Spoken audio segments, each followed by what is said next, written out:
ಜಾತಿಗಣತಿ ವರದಿ ಜಾರಿಗೆ ಒಕ್ಕಲಿಗರು ವಿರೋಧವನ್ನ ವ್ಯಕ್ತಪಡಿಸಿದ್ರು. ಬಟ್ ಈಗ ಡಿಸಿಎಂ ಡಿಕೆ ಶಿವಕುಮಾರ್ ನೇತೃತ್ವದಲ್ಲಿ ಸಭೆ ನಡೀತಾ ಇದೆ. ಆರಂಭ ಆಗಿದೆ ಆಲ್ರೆಡಿ.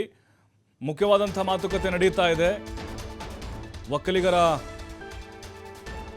ಒಂದು ಜನಪ್ರತಿನಿಧಿಯಾಗಿ ಡಿಕೆ ಶಿವಕುಮಾರ್ ಅವರ ನೇತೃತ್ವದಲ್ಲಿ ಈ ಸಭೆ ನಡೀತಾ ಇದೆ.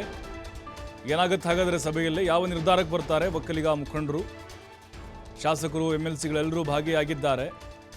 ಡಿಕೆ ಶಿವಕುಮಾರ್ ಅವರ ಸರ್ಕಾರಿ ನಿವಾಸದಲ್ಲಿ ಈ ಸಭೆ ನಡೀತಾ ಇದೆ.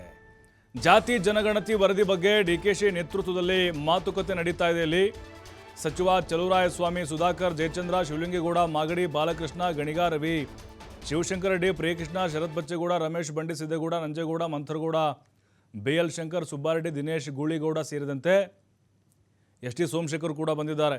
DK ಸುರೇಶ್ ಸೇರಿ ಹಲವರು ಭಾಗಿಯಾಗಿದ್ದಾರೆ. ಇನ್ನೊಂದು ವಿಶೇಷ ಅಂತ ಹೇಳಿದ್ರೆ OBC ಆಯೋಗದ ಮಾಜಿ ಅಧ್ಯಕ್ಷ ಈಗ ರಿಪೋರ್ಟ್ ಏನು ಕೊಟ್ಟಿದ್ದಾರಲ್ವ ಸರ್ಕಾರಕ್ಕೆ, ಅಧ್ಯಕ್ಷರಾಗಿದ್ದರು ಜಯಪ್ರಕಾಶ್ ಹೆಗಡೆ, ಅವರು ಕೂಡ ಇದರಲ್ಲಿ ಭಾಗಿಯಾಗಿದ್ದಾರೆ. ಗಂಭೀರವಾದಂಥ ಚರ್ಚೆ ನಡೀತಾ ಇದೆ.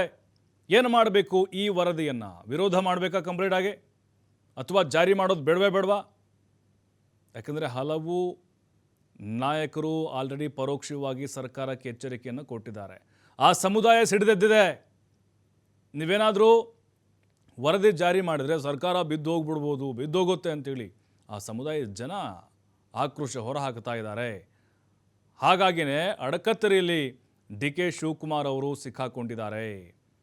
ಅಂದರೆ DK ಶಿವಕುಮಾರ್ ಅವರ ನೇತೃತ್ವದಲ್ಲಿ ಸಭೆಯಲ್ಲಿ ಜಾತಿಗಣತಿ ಬಗ್ಗೆ ಗಂಭೀರವಾದಂತಹ ಚರ್ಚೆ ಇದೀಗ ಶುರುವಾಗಿದೆ.